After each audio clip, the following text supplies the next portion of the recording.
بسم اللہ الرحمن الرحیم۔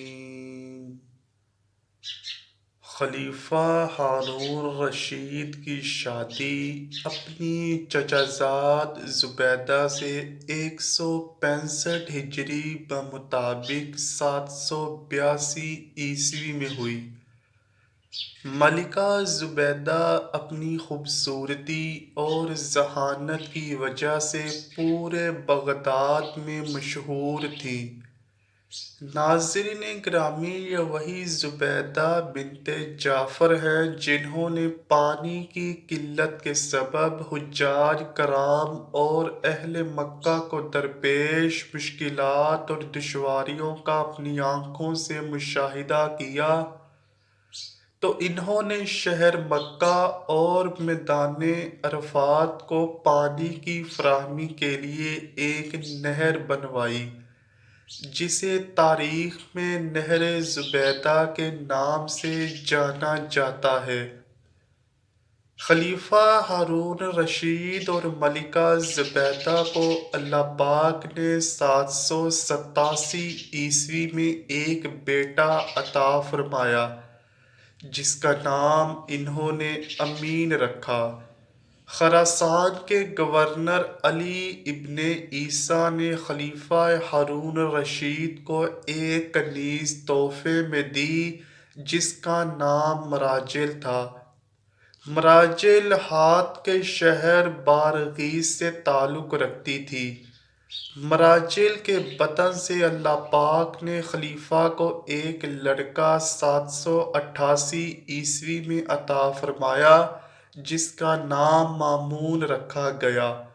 مامون کی پیدائش کے چند دن بعد ہی اس کی ماں مراجل انتقال کر گئی۔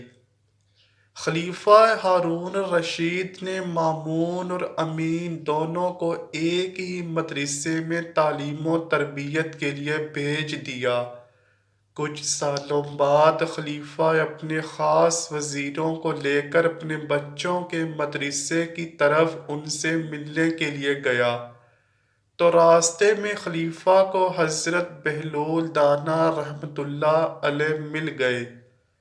وزیروں نے زبردستی ان کو اپنے ساتھ ملا لیا اور اونٹ پر سوار کر لیا۔ چنانچہ حضرت بہلول خلیفہ کے ساتھ اس کے بیٹے امین اور مامون کے مکتب پہنچ گئے۔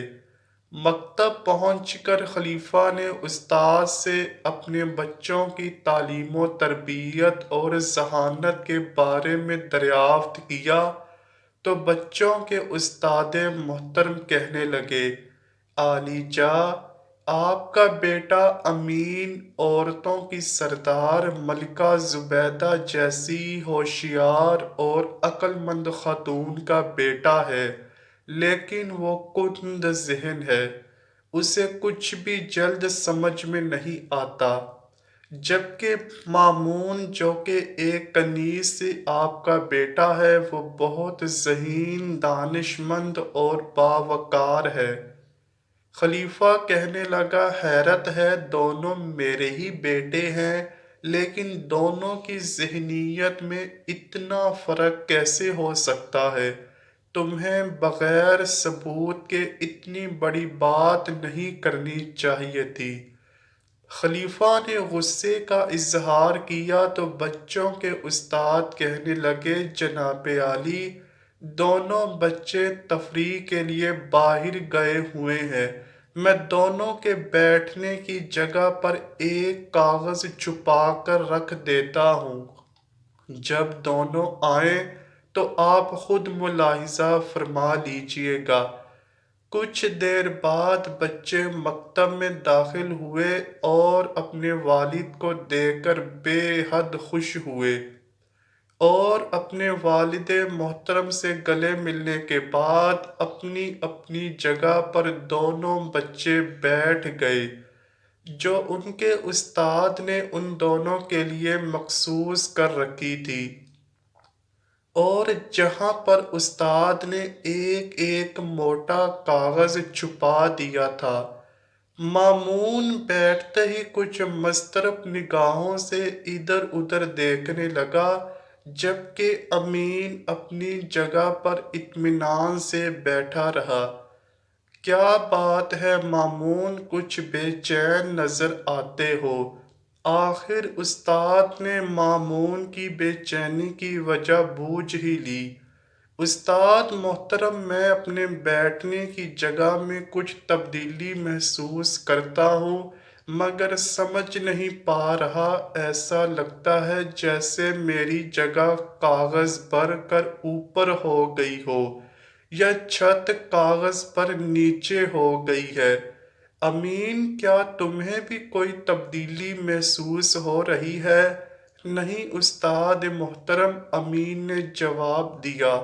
خلیفہ تو جیسے دم بخود ہو کر رہ گیا اور سر کو پکڑ کر بیٹھ گیا۔ حضرت بہلول بھی یہ منظر دیکھ رہے تھے۔ بچوں کے استاد بولے، عالیجا، اگر اجازت ہو تو دوسرے کمرے میں چلتے ہیں۔ وہ بچوں کو ادھر چھوڑ کر دوسرے کمرے میں چلے گئے۔ خلیفہ نے حیرت زدہ ہو کر کہا، آخر کیا ماجرا ہے؟ امین کی ماں زبیدہ عرب کی ذہین ترین عورتوں میں سے ہے، اس کا کوئی مقابلہ نہیں، مگر اس کا بیٹا۔ آخر بہلول جو تب سے خاموش کھڑے تھے بول پڑے، عالیجا، اگر اجازت دیں تو میں اس کا سبب بیان کروں۔ ہاں ہاں ضرور کرو۔ خلیفہ بہلول کی طرف متوجہ ہوا۔ اولاد کی دانش مندی اور ذہانت کے دو بڑے سبب ہوتے ہیں۔ خلیفہ دلچسپی سے حضرت بہلول کی باتیں سننے لگا۔ حضرت بہلول کہنے لگے، اولاد کی ذہانت پرتی اور دانش مندی کا پہلا سبب یہ ہے کہ عورت اور مرد کے درمیان فطری رغبت اور خواہش ہو تو ان کی اولاد ہوشیار، ذہین اور دانش مند ہوتی ہے۔ دوسرا یہ کہ عورت اور مرد مختلف خاندان سے ہوں تو ان کی اولاد میں عقل اور دانش کی فراوانی ہوتی ہے۔ خلیفہ جلدی سے بولے، اس کی کوئی دلیل ہے تو وہ بیان کرو۔ بنا دلیل کے میں یہ کیسے مان لوں؟ خلیفہ نے بہلول سے وضاحت طلب کی تو بہلول بولے، اس کی مثال درختوں اور جانوروں میں نظر آتی ہے۔ حضرت بہلول نے وضاحت بیان کرنا شروع کی۔ اگر پھل کے درخت میں کسی دوسرے پھل کے درخت کا پیوند لگا دیا جائے تو نہایت لذیذ اور عمدہ پھل پیدا ہوگا۔ اسی طرح گھوڑے اور گدھے کے ملاپ سے خچر پیدا ہوتا ہے، جس کی ہوشیاری، پھرتی اور طاقت کا جواب نہیں۔ اب عالیجا، ہم سمجھ سکتے ہیں کہ امین میں جو ذہانت کی کمی محسوس ہوتی ہے، اس کی وجہ اس کی والدہ اور آپ کی رشتہ داری ہے، جبکہ مامون کی ماں دوسرے قبیلے سے تعلق رکھتی تھی۔ خون کے لحاظ سے آپ میں اور اس میں جو فرق ہے، وہی مامون کی ذہانت اور دانش مندی کا سبب ہے۔ خلیفہ نے جب یہ ساری تفصیل ایک ایسے شخص سے سنی جسے سارے شہر کے لوگ دیوانہ کہتے تھے تو حیران رہ گیا۔ بچوں کے استاد بھی حضرت بہلول کی دانائی کی تعریفیں کرنے لگے۔ اللہ اکبر! اللہ کریم مجھے اور آپ کو نیک اعمال کرنے اور برائی سے دور رہنے کی توفیق عطا فرمائے۔ آمین یا رب العالمین۔ امید کرتا ہوں کہ آپ کو ویڈیو ضرور پسند آئی ہوگی۔ اگر ویڈیو پسند آئی ہے تو ویڈیو کو لائک کیجیے، شیئر کیجیے اور چینل کو لازمی سبسکرائب کیجیے۔ کمنٹ سیکشن میں اپنی رائے کا اظہار بھی ضرور کیجیے گا۔ ملتے ہیں اگلی ویڈیو میں، تب تک کے لیے اللہ حافظ۔